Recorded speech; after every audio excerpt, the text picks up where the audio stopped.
everyone, welcome back to Sunny Live Show, and thank you so much guys for tuning in. Guys, we are talking about Susan and Azwindini's relationship.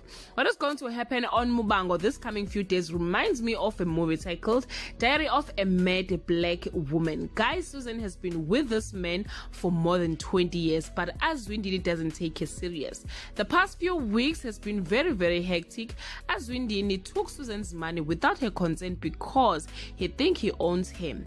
Net for Daiden, guys, Susan asked Azwindini to give her some space, and guess what? In a week time, Azwindini met a young woman named Buipilo who sent his world spinning.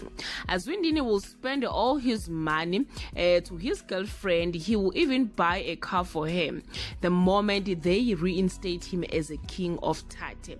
It's Azwindini's birthday, and on a celebration day, Azwindini's world will come crumbling down. He will suffer stroke, and Miguel, the young Makote, will leave Azwindini in dust with no one to take care of him.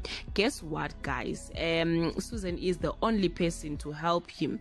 At the same time, she wants to revenge for everything he did to her all these years. Susan will make sure he teach Azwindini a lesson he will never forget.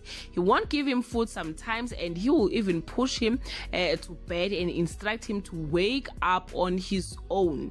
What I can tell you guys is that Susan will enjoy every moment of revenge for a little time longer. Guys, that is all I have for today. Please do leave your comment below and share your opinion. Do you blame Susan? Guys, thank you so much for watching this video. See you on my next upload. Bye.